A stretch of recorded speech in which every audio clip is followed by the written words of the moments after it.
Introducing National Streaming Sports, live and on-demand sports talk programming that you can access 24/7. For the premier sports talk experience, tap into our Roku channel. Start your mornings with Mac and Jack covering all the weekend sports action. Then pour a cup and enjoy all the sports you can drink on the Coffee and Sports podcast. At midday, talk sports from east to west on the Coast to Coast podcast. Followed at night by some hot girl talk with Prim and Proper Sports featuring Sonia Pearson. Talk boxing on the Gloved Fist. Yankee fans tune in for Start Spreading the News. And there's more on the College Sports Huddle and Sports Scope with Robert Butler. There are 20 podcasts in all and 70 weekly shows giving us a 3.4-star viewer rating. To find us on Roku TV, search for National Streaming Sports on the Roku search bar. Click on the logo and you're in. National Streaming Sports, live and on-demand sports talk for America. National Streaming Sports is brought to you in part by BetUs.com, designed for true fans. NFL odds, Week 1 and futures, college football odds, including Heisman Trophy favorites and playoff odds, NBA odds of division winners and playoffs, Major League Baseball playoff and World Series odds, the National Hockey League Conference playoffs and Stanley Cup odds, and boxing wagers. Betting opportunities include versus the spreads and outright winners, also during the game. Use our link on our website, nessp.info, the Bet Us Opportunities webpage, for a 125% bonus on your first 3 deposits. Must be 21 years old, and remember, bet responsibly.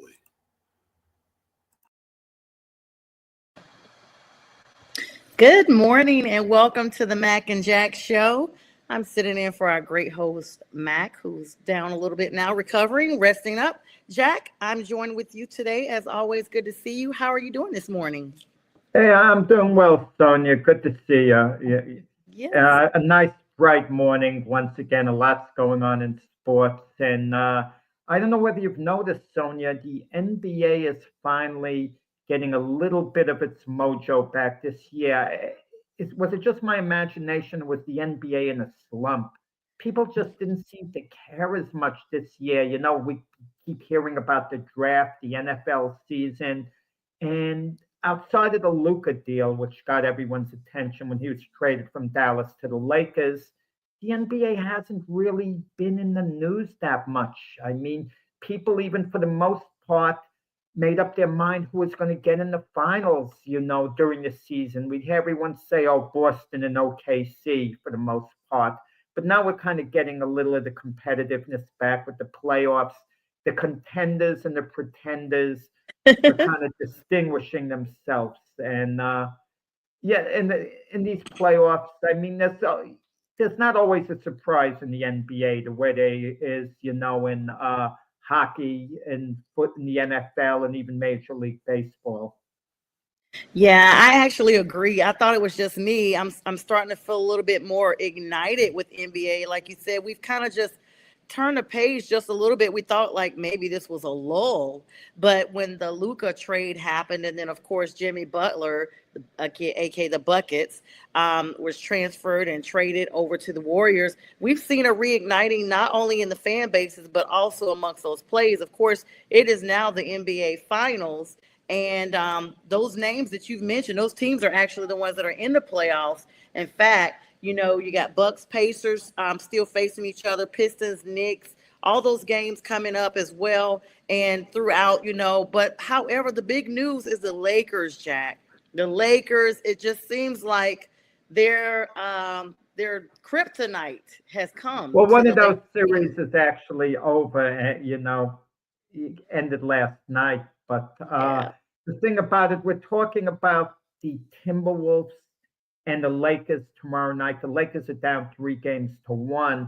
And last night, Golden State, you know, behind Jimmy Butler, Steph Curry, they defeated the Houston Rockets and they went up 3-1.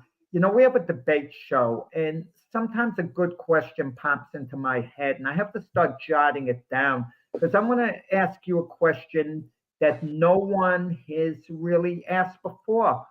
What trade helps their team more? Golden State getting Jimmy Butler, the Lakers getting Luka. I mean, think of it, right? It's kind of looking like the Jimmy Butler going to Golden State has had more of an impact than Luka going to the Lakers. Now, in fairness to the Lakers, they were the number one three seed. Right, right, So right.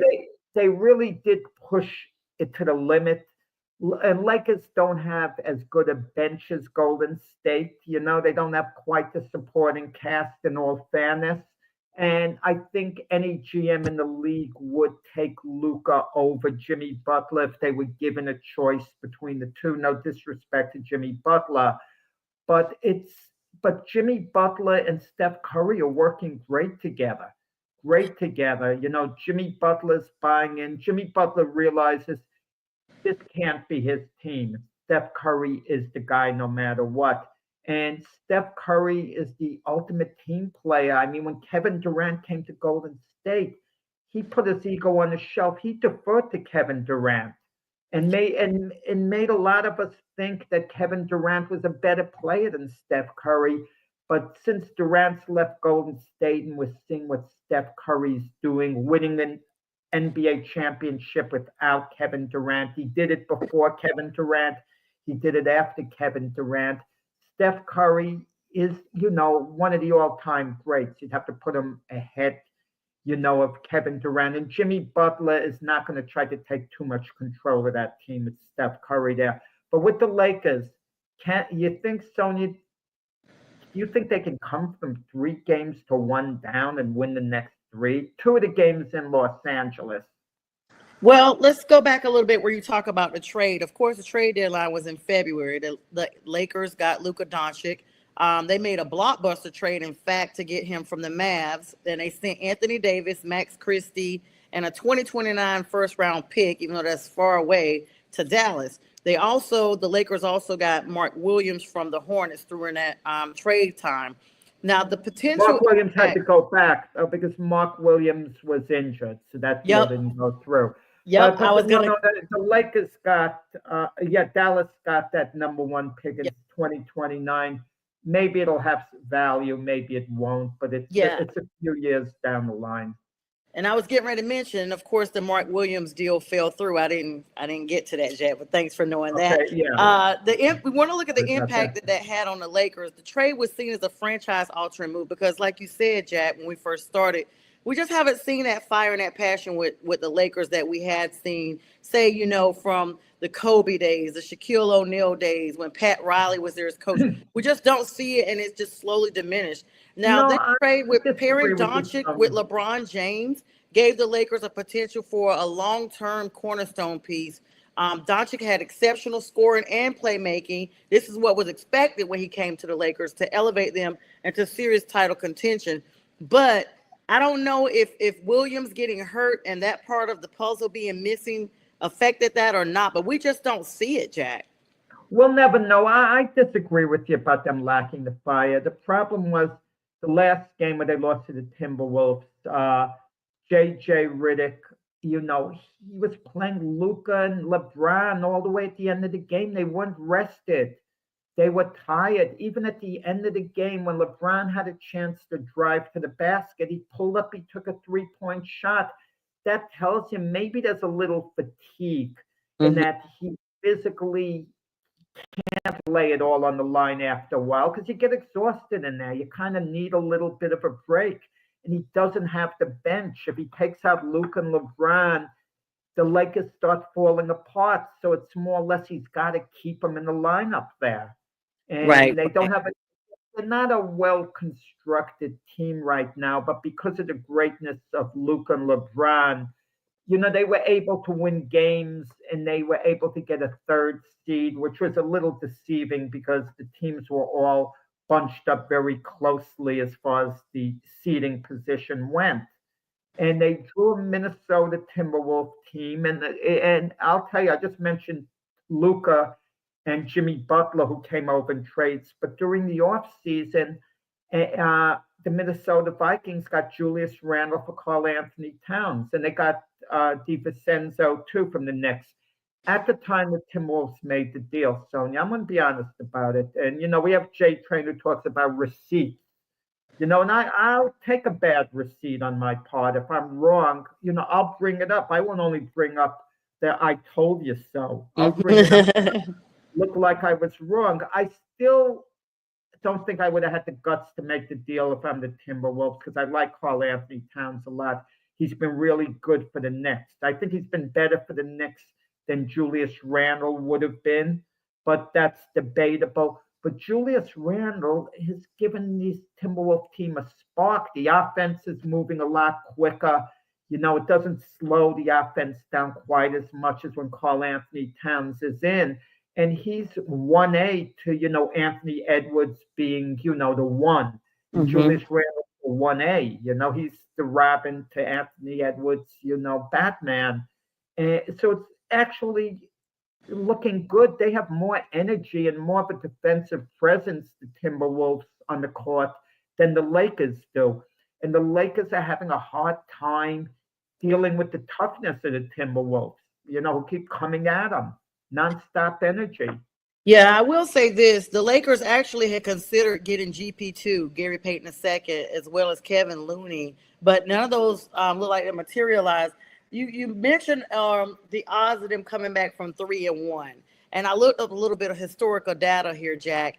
It has been proven that the odds are historically against the odds of a team coming back from a 3-1 deficit, as teams who generally lead 3-1 have won the series 95.4% of the time. The last time there were some comeback teams, we've seen it in 2020 as recent with the Western Conference first round semifinals with Denver versus the Jazz and the Clippers. They were the only team to do it twice in the same postseason. In 2016, the Cavaliers versus Golden State Warriors. That was the only instance in the actual finals. And then in 95, the Western Conference semifinals, the Rockets versus the Suns. In 1970, the Western Division semifinals, named a little different then, Los Angeles Lakers versus the Suns. And in 1968, which was the first occurrence, was the Boston Celtics versus the 76ers. Yeah, I remember. 3-1, it's a mountain to climb. But keep this in mind. LeBron James has won championship with the Cleveland Cavaliers. They were down 3-1 to the Warriors, the 73-win Warriors, the record-setting Warrior team. Yeah, that's my team. You reminded me. In the finals, and 2 of the 3 games were in Golden State, and they came back and won. Yeah, I'm still hurt about that because I like Golden State. Oh, you did? Okay, but this Timberwolves team isn't a great team that they can't. I think a lot of it's psychological. Okay, Sonia, I'm going to tell you why. We've seen a good number of times, a fair number of times, teams that are down 2-0 in a series come back and win the series. Right. But something about when they're facing elimination. You'll virtually never see a team come down from 3-0. The Red Sox did it against the Yankees in baseball, but you really won't see it in basketball. Think about the night before last when Miami played Cleveland. Cleveland was up 3-0. Cleveland has the better team, but it's like Miami was booking their vacation plans on the bench the way it looked like.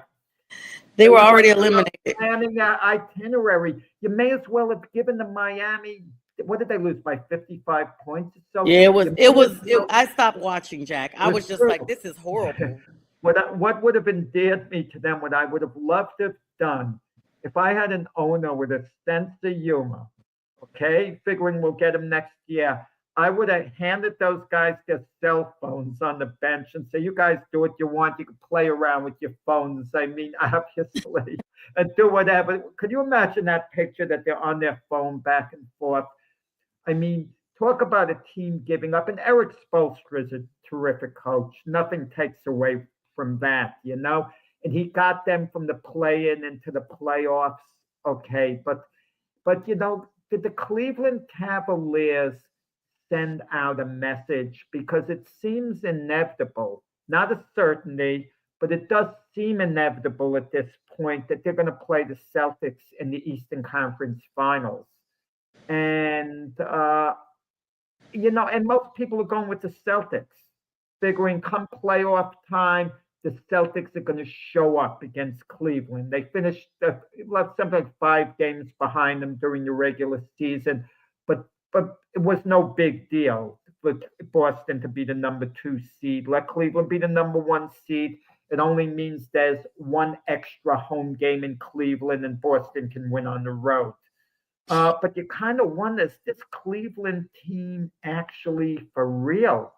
I mean, I know they won a lot of games. When I say for real, are they actually a powerhouse this year? Yeah, we don't look at them as being such because you look at their players.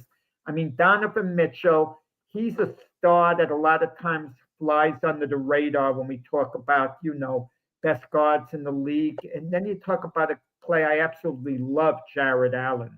He Hmm. always has a great shooting percentage, double-digit rebounds. I was beside myself, Sonia, when the Brooklyn Nets, traded him to get James Harden. He was part of the Yes. package. Because I'm telling myself, you're going to see in 2, 3 years, you wouldn't trade Jared Allen even up for James Harden, even though I'm now not a Harden's had a Harden good fan. year. Harden's had a good year, so I can understand maybe a team would trade even up. Okay, maybe I'm getting a little carried away. And they got Mobley, who's, great rebounder, Yes. outstanding, comes off the bench, such an improved player. And it's, they have a good team there, Cleveland, a real good team. And they play with Kenny Atkinson, their coach, who got fired from the Brooklyn Nets supposedly, reportedly, because Kyrie and the guys who followed Kyrie, like Kevin Durant, didn't like Atkinson. So the Nets fire Atkinson. He goes to Golden State. He's an assistant there. Now he gets a job with Cleveland, and he won the Coach of the Year award. I would have voted for J.B. Bickerstaff from Detroit because Yeah. Cleveland is already a good team, but Detroit, it's kind of historical how bad they were before JB Bickerstaff got there, and they've turned into they have had a good year. Yeah, I mean, you do kind of mention the fact that the Celtics versus Cavaliers are a likely matchup. During the regular season, the Cavaliers finished with a better regular season, 64-18, than the Celtics, who were 61-21, and they secured the Present. number 1 seed in the Eastern Conference. When they played each other during a regular series, it was split 2-2, so it could go either way, Celtics or Cavs. The Cavaliers did sweep the Heat convincingly, showing their dominance. Like they have really stood up. Like just this is a Cavaliers team that is offensively and defensively on fire. And the Celtics have also, of course, handled the Magic, but they did lose that one game on the road. The Celtics and Cavaliers series, like if you're talking about projections of it, it's going to be extremely competitive just off of the things that we already know. Their close record during the regular season, they're 2-2 when they played each other. Of course, the number 1 seed teams versus basically another number 1 seed team. They have home court advantage. Cleveland does, and that's going to be a little bit better than a regular season record because they've already shown their dominance in the postseason with their first round sweep of Miami. However, for Boston, they're the defending champions. That comes with a lot of responsibility and kind of like on our shoulders type stuff, Jack. Like they got to come in here and show and prove that they should remain the kings of the NBA. However, they have been battle tested with their roster. And so it's just going to be either way. It's probably going to be a close call, and be honest with you. But this could be the upset that people are not looking for. As much as I want Jason Tatum and the Celtics to go ahead and win again, this may be what you said, Cleveland's year.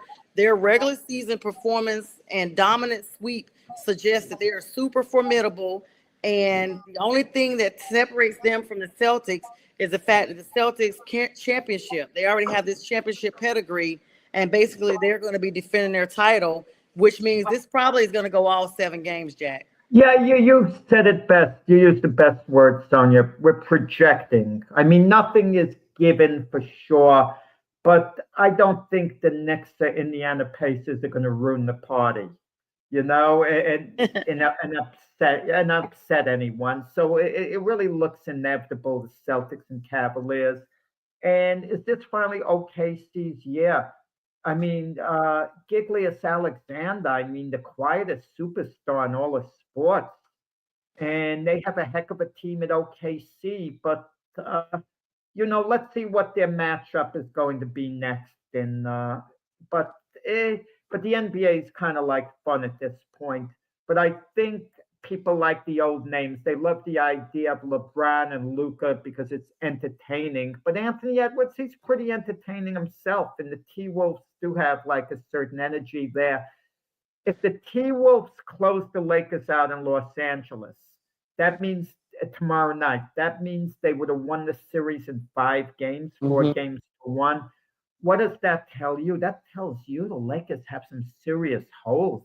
They've got to make a big move, Despite getting Doncic, right? Despite getting Doncic, and you did bring up OKC. I want to let you know that they have swept the Grizzlies. But in my opinion, Jack, was Ja Morant such a missing component of the Grizzlies? Do you think that he had something to do with the fact that they lost it? Because one of the close games that they had in which Ja went down with that injury, they were up. I think they were up quite a few points. And then they came, OKC was able to come back during that game that he was injured, went down with his hip injury.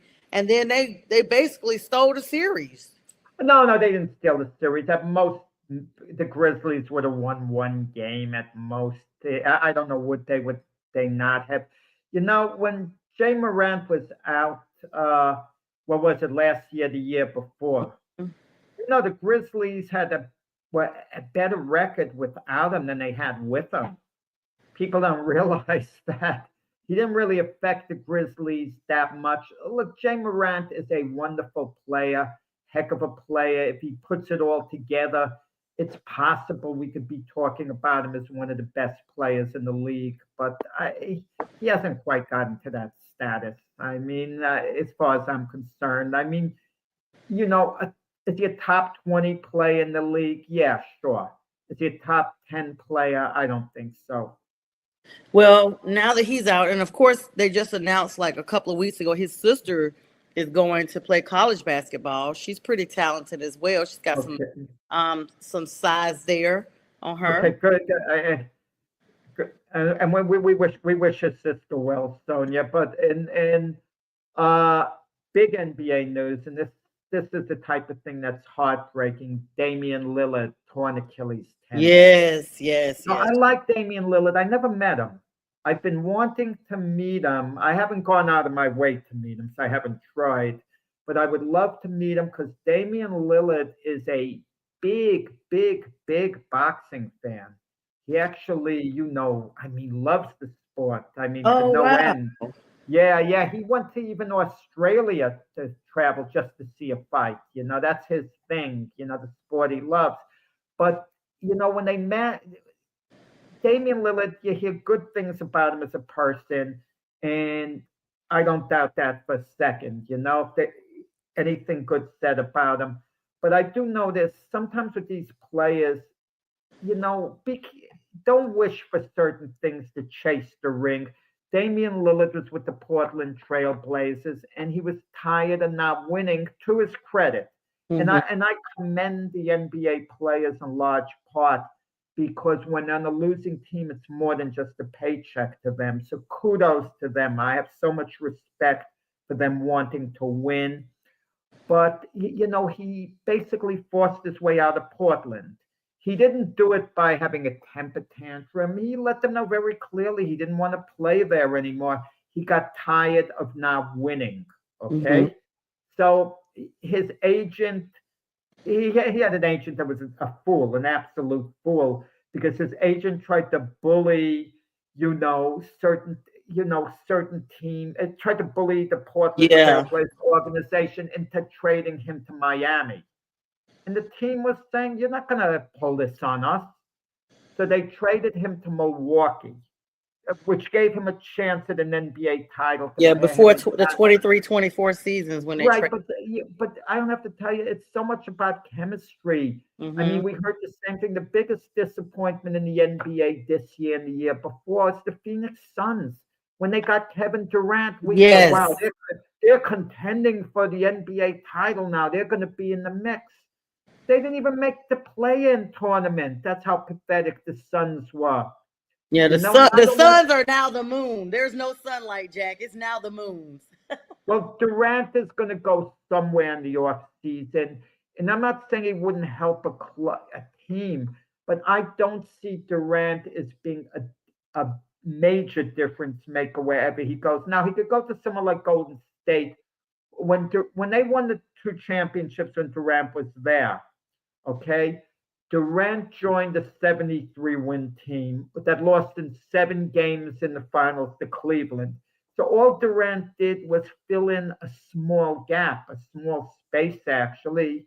And look, Durant's a great player. He's a great player who can help a team, but I just don't see him going somewhere and turning a program around. I mean, that's the thing that would make a LeBron James so great. No matter where LeBron went, he elevated the team by a lot. I mean, well, if you look at Damian Lillard's stats, just him as a player, of course, going to the Bucks in 23-24, they'd have been a fool not to take him. He's a 9-time NBA All-Star, 7-time All-Time NBA selection. Got NBA All-Star MVP of the game in 2024, part of the 75th anniversary team. He got Rookie of the Year in 2013 and All Rookie team. Like, he's been a game changer since he came into the league, Jack. And so I don't know if anything that missed out on him, would really be missing out. So him having this torn Achilles is very, very sad. No, him being he was on Portland Trail Blazers teams that weren't that good. And even though they were going number 2 overall in the draft, they took Scoot Henderson that year. He kind of wanted out. He wanted to go to Miami.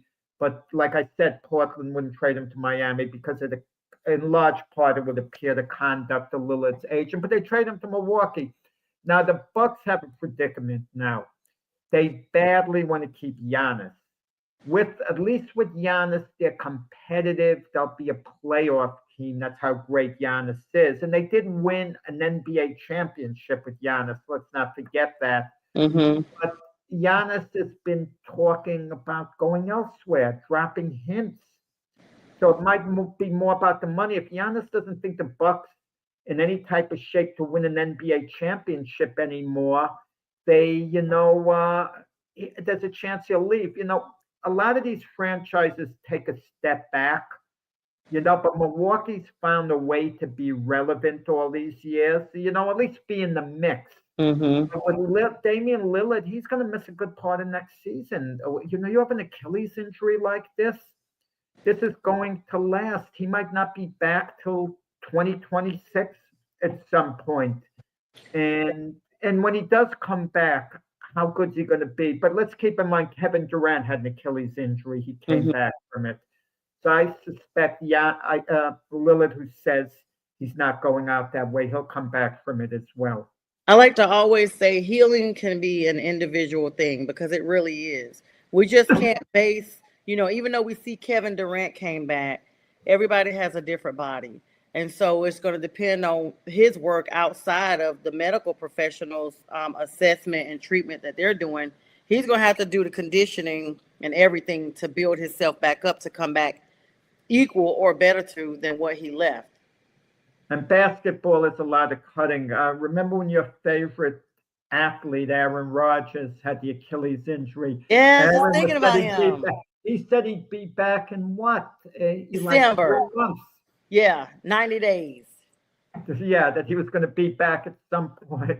And, yes, the cuts when and he the didn't turns. come back, he said it's because the Jets were losing. They couldn't make the playoffs. It would have been interesting if the Jets were in position to make the playoffs and needed him a final game. Would he have tried to actually come back? I mean, You'll never know.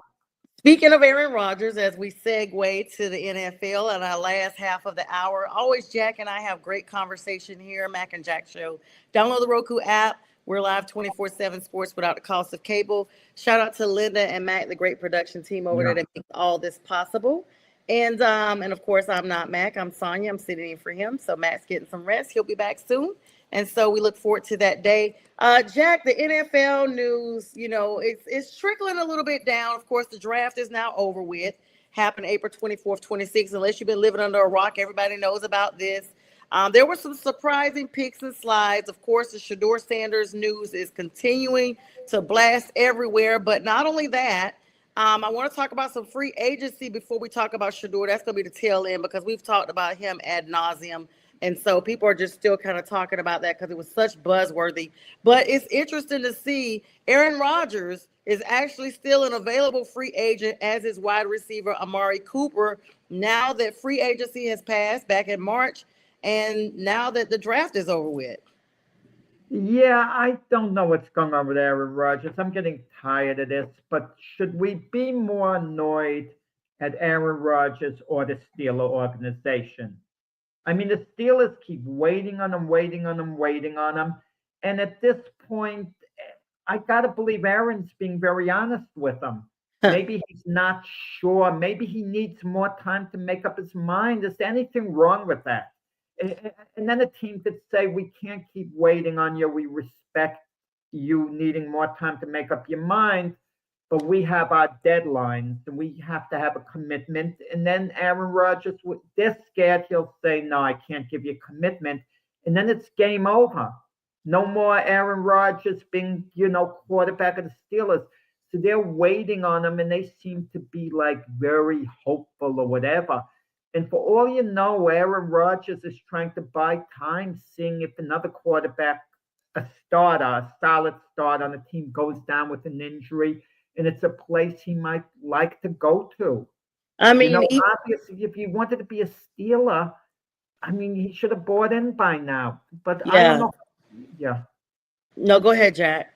No, I'm saying we're trying to read everyone's mind. And there's time where we're going to be on May 1st in a couple of days, okay?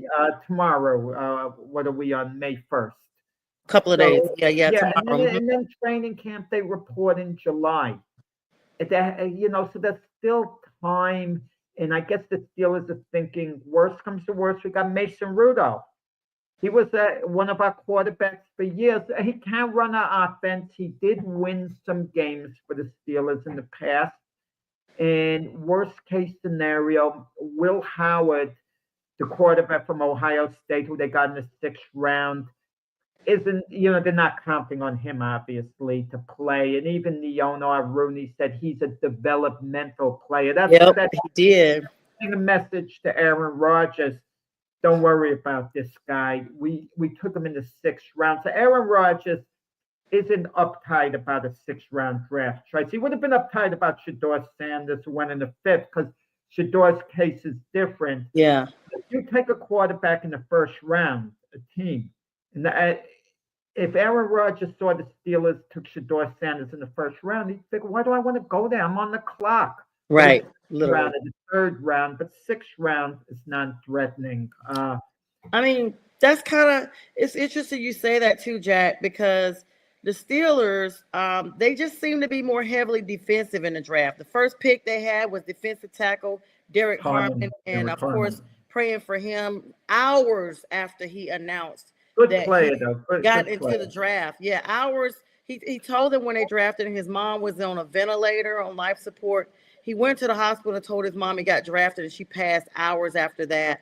So just such a sad story, of course, bittersweet for him because he's in, but now his mom won't be there. But of course, it seems like she knew because he was able to give her the news. They picked him in the 1st round. Then they picked Yahya Black in the 5th round, another defensive tackle. Of course, they were working on their physicality in the depth chart, but then they added running back Caleb Johnson in the 3rd round. And that's a different profile to Jaylen Warren, who they had. They got Jack Sawyer, an edge. I mean, they continue to pick up these people, and then they picked up, like you said, the quarterback Will Howard in the 6th round. But that right there, like you said, signals that they're going to pursue a veteran quarterback, be it Aaron Rodgers or whoever else. But why is it taking so long? Well, they did get DK Metcalf, who has been an elite receiver, in the off season. So they did it. So they didn't have to address the receiver position. Have George Pickens on the other side, DK Metcalf. Right. Those are certainly two elite duo. weapons, that's an elite duo. But you have 2 prime prima donna wide receiver. Yeah. And then they have a prima donna quarterback who has to be in control. Okay. And Najee Harris, their running back, they let him go to the Chargers. So you kind of wonder, are they going to, be lacking on offense? But the Steelers always have really, good defense. But they got Darius Slay though. They did get quarterback Darius Slay. They got Malik Harrison, Kenneth Gainwell, Scotty Miller, and Ben Skowronek. Those are also veterans that Scotty Miller, man. Yeah. I mean, he reminds me a little of Spider Rico in the Rocky movie where they guy says to Rocky the bartenders, he's still around. Scotty Miller. I mean, he hooked up a little with Tom Brady. They went bad together. Yeah, he's been in there for a little bit, and of course the Steelers also released offensive tackle Dan Moore. He went to the Titans. I mean, I'm gonna be honest with you, Jack. Even though they got DK Metcalf, you still are only as strong as your quarterback. And I think the Steelers put themselves in a really bad position that they got rid of Justin Fields and Russell Wilson at the same time. And now they have to take a quarterback because they're not going to be relying on Pickens. They're not going to be 100% relying on Howard either. And so no one understands, Pat McAfee, I think I was talking to you about this a little bit a couple of weeks ago. It's been a couple of weeks now. Had this big YouTube live stream. 87,000 people were watching it on April 9th. And, it was located live in Pittsburgh, which is where McAfee's from. But he had Ben Roethlisberger come out there. He had some of the Pittsburgh Pirate baseball players come out there. Even Snoop Dogg, who's known to be a big Pittsburgh fan, came out there. I mean, it looked like it was a welcome home party for Aaron Rodgers. And he just let this show go on for 4 hours just to tease everybody. And Aaron wasn't even there. It's just crazy. They kept saying they had a special guest that was coming. Jelly Roll was there. No Aaron Rodgers. I mean, this is the hoopla, and that's McAfee's boy. It's good for ratings. People like the gossip and the things. Like we're seeing it today. There were reports, yesterday, I should say, with Bill Belichick and his girlfriend. Yeah. That, he was doing an interview. She had to be there. She kept cutting in. And the part that gets me, another question we could use in our debate, should the athletic director copy her on things? Oh, emails. I saw that. Email her. I would tell him if I'm the athletic director, no, I'm not emailing her on anything. You get an email. If you're sharing it with her, that's your business. I just don't get that. I'm not emailing her. She's his girlfriend. She's not even his wife, and she's half his age. What is he doing? Yeah, I mean, it's unless he, there's always a way, Sonja, you could make an argument for anything. He could say, well, she handles my secretarial work. I mean, well, he can send that himself. Like, if he... I don't care. Listen, I don't care about the age difference to this, to that. It's his life. Yeah, it's whatever. That's between them. I'm not going to crack jokes in the whole thing about them and giggle and this and that. I'm talking about professionally speaking. I'm talking about professionally. I'm saying, I don't care who it is, Jack. I don't care if I'm a coach or you're a coach. Why is my significant other part of my decision making when I'm the one hired? Like, is Bill? We've never seen this. And Bill Belichick, I think he used to be married. Is he like, what's going on that he has to do this now? That is he like not competent enough to handle his business without a co-signer? That's my thing. Well, no. She's obvious. He's obviously in a relationship where he loves being in a relationship he's in. It would appear, and she apparently is a very powerful, strong woman who he backs off and defers to. But I'm going to tell you something with this relationship, and we're talking about professionally. Yeah. If I'm an NFL owner now with this coming out, Bill Belichick is not the guy I would want to hire. He didn't get a job last year, but he was going to kind of remake himself a little at North Carolina. Right. Smooth. Everything was going to be nice. And then when they were looking for head coach next year, one of the teams is going to reach out to Bill Belichick. Okay? Yeah. And I'm pretty confident of that. I can't see if I'm an NFL owner, and I like Bill Belichick. He's the type of coach I would want to hire if I were owner of a franchise. I'd say, Bill knows his stuff. I see I see a guy who's just I lost it, not in the sense of memory of this or that. He's lost his leadership qualities. I mean, he's deferring to, bringing in, his significant other into football matters. That's what I'm saying.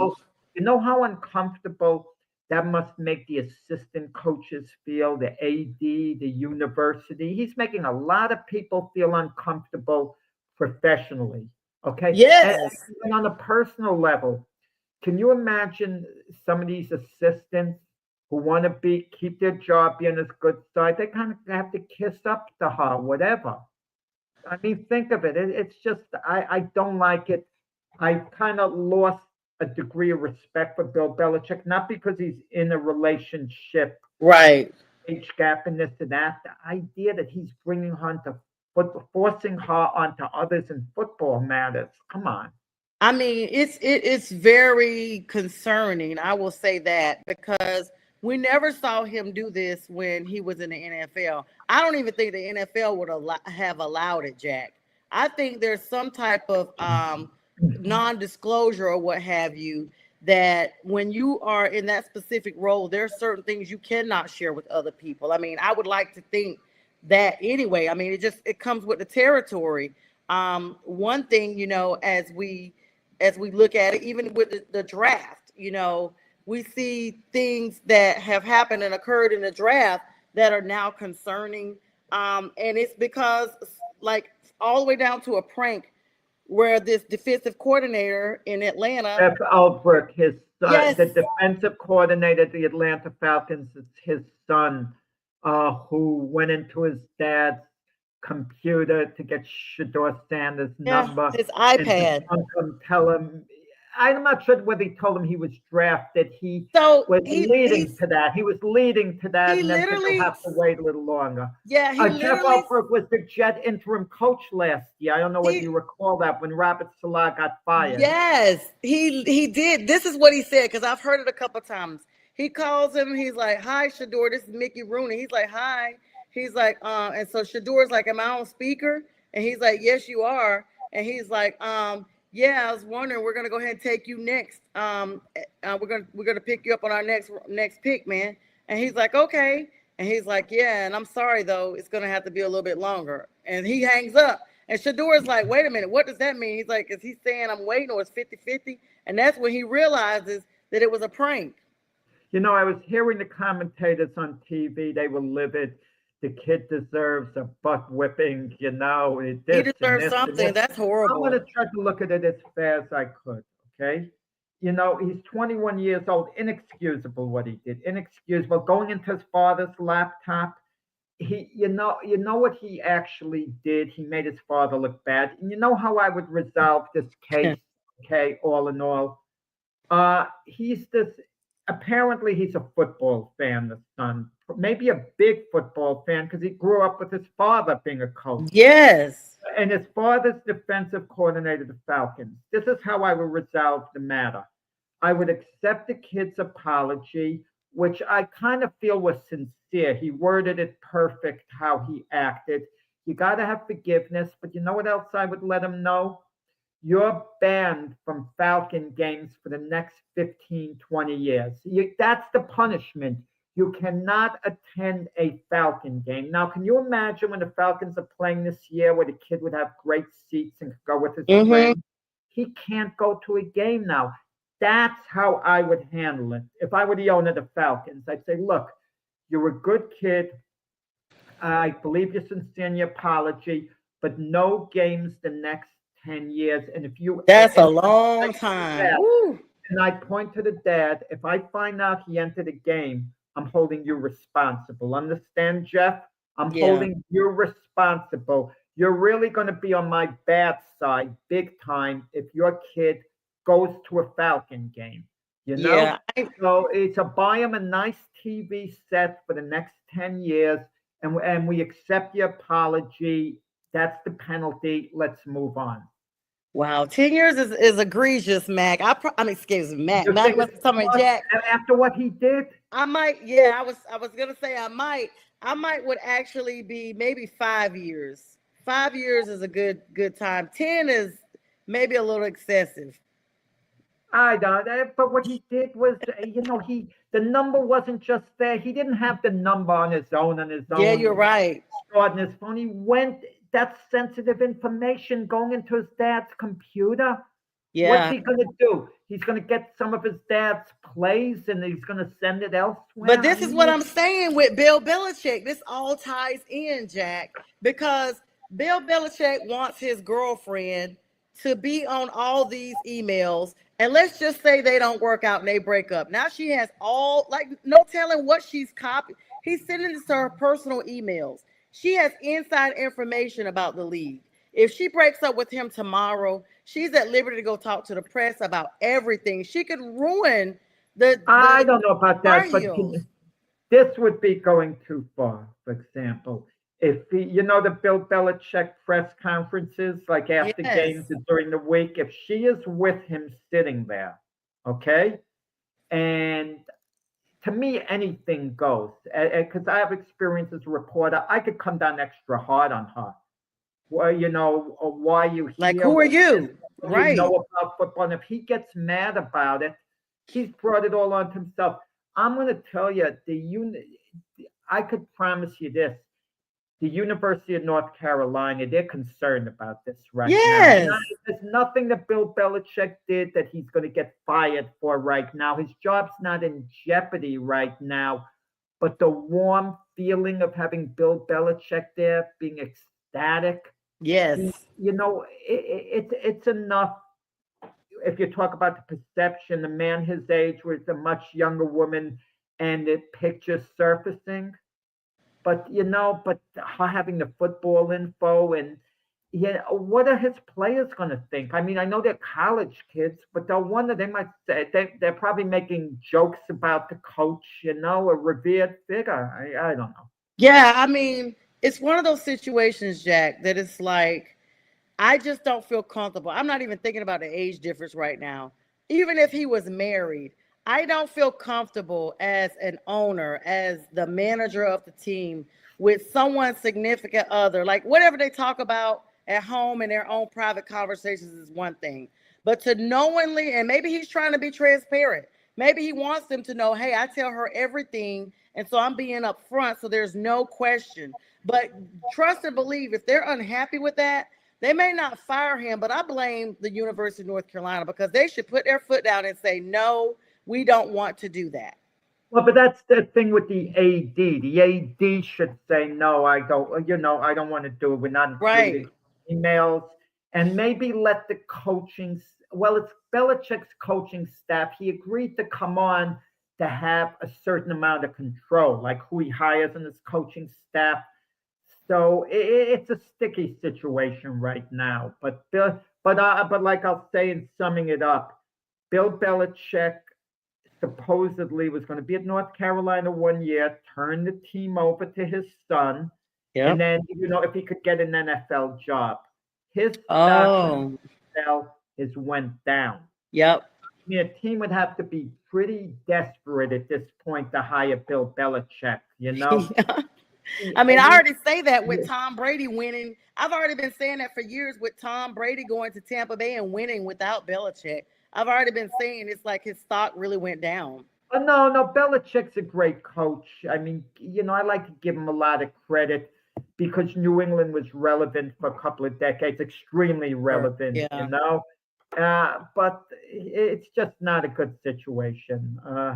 You were going to mention with George Kittle's, I believe. George Kittle's contract extension today, which means he's going to basically be with the Niner gang another extensive amount of time. As a matter of fact, he now is in the position where he basically will retire there. I mean, I'm excited for George Kittle. He's been with that franchise for a very long time. His contract, of course, 4 years, $76.4 million, an average annual of $19.1 million and $35 million at his signing. He got 40 million of it guaranteed. 35 million was given to him as soon as he signed, and then he'll get 5 million more in 2027.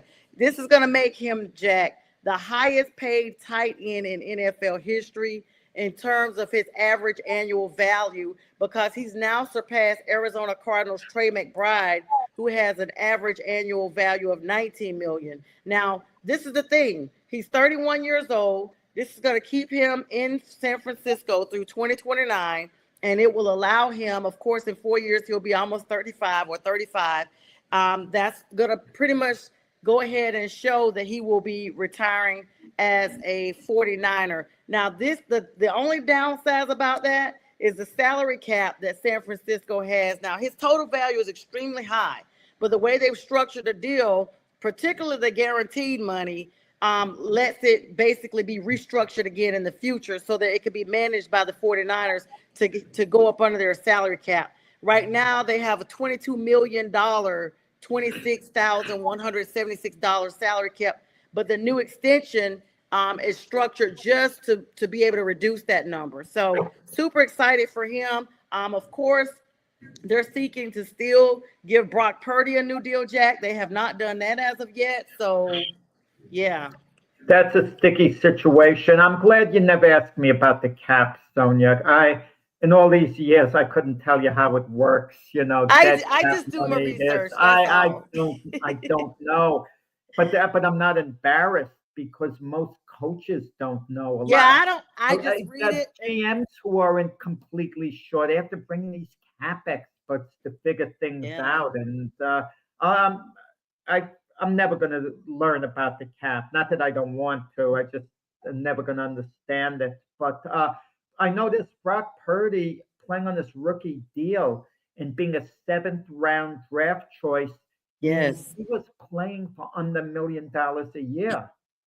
Yes. And now his rookie deal is up, and they're going to have to figure out what to do. Exactly.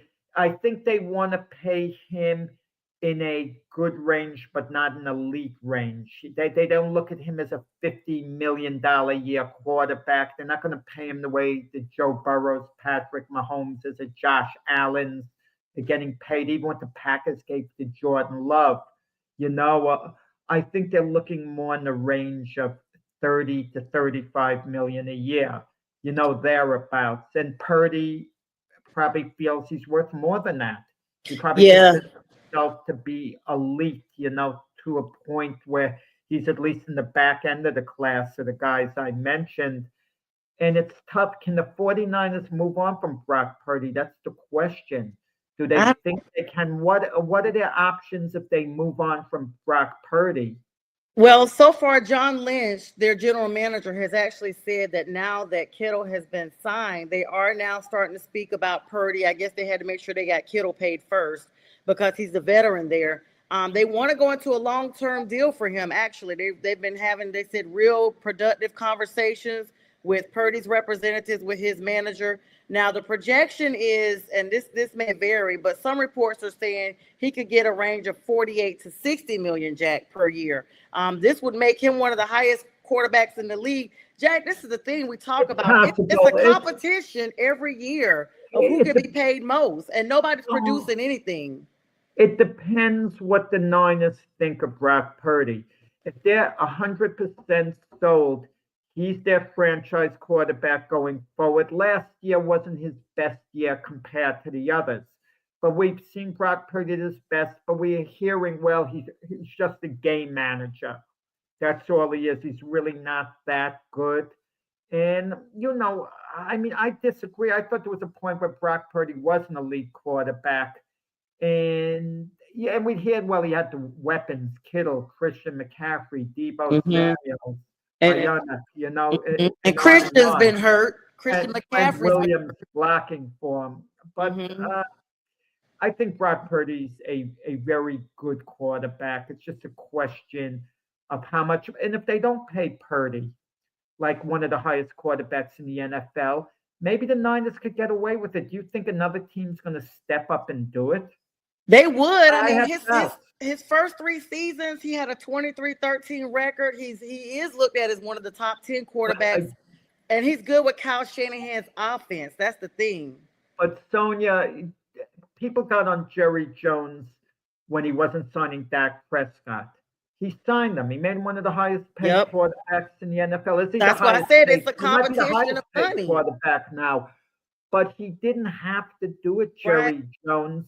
If he was willing to take all the publicity, if he was willing to listen to the Stephen A. Smiths who would infer that Jerry Jones was a racist, and where Stephen A. would Yeah. say, well, if it was Tony Romo, Well, he he'd hates the sign Cowboys him, anyway. But the thing is this: if he didn't sign Dak Prescott and Dak Prescott became a free agent, was another team going to make him the highest paid quarterback in the NFL? And if you're going to say yes, who would have done that? I don't think so. I think Jerry Jones could have waited and then paid Dak Prescott the money if he thought he was worth it at that Yeah, because he point. got hurt, right? Everybody that holds out for these contracts, it's been 3 players I know, and Dak is one of them, held out for these, like, I'm not going to practice or anything until I get paid. And then they get subsequently hurt, and they're out for the season while they're collecting guaranteed money, Jack. And I'm going to tell you, 2 quarterbacks, they jumped the gun on Jordan Love. Yes. He got paid like one of the highest paid quarterbacks. Yes, he did.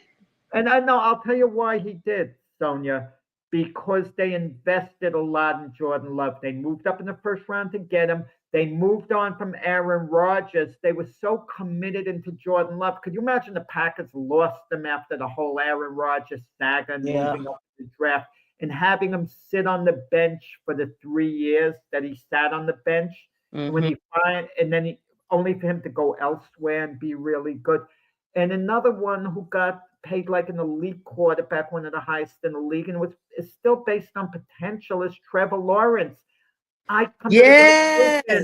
Trevor Lawrence isn't going to be an elite quarterback in this league. He's not worth what Jacksonville is paying him. Jacksonville should have taken a fly on Shedeur Sanders. Maybe he does better with Travis Hunter there now. And maybe they didn't want to take him, Shedeur, there and reunite him with Travis because they paid all this money to Trevor Lawrence. I want to we got about 2 minutes to talk, Jack. I do want to tie that in. You brought up Shedeur Sanders. Big surprise that he wasn't taken in the first round, at least the second round. Evaluations have come out that some of them, people are saying it was, because of his dad, but there was actual real concerns about his tendency to take sacks, athletic ability, and his arm strength. And then when you add in less than stellar pre-draft meetings, the Browns took Dylan Gordon ahead of him, who was definitely ranked below him. And of course, this video comes out from 2018 where Deion's like, yeah, no way my sons are basically playing for a less than stellar team. And he's talking about the Browns during that time. And then the Browns are the ones that come back, Dylan Gabriel, they come back and actually pick up Shedeur, in my opinion, with a mercy pick, Jack. Well, yeah, I know we have very little time left. Keep him on Quinn Ewers. It slipped under the radar, went in the 7th round, went after Shedeur to the Miami Dolphins. And I think all the publicity Shedeur was getting would be creating too much of a distraction for these teams. I think that's the reason you avoid certain plays. You avoid the Colin Kaepernicks. You avoid the Tim Tebows. You avoid the Shedeur Sanders. It's not worth the distraction of. This with Josh Allen, you could have all the distraction you want. Teams are going to go after him. Yeah.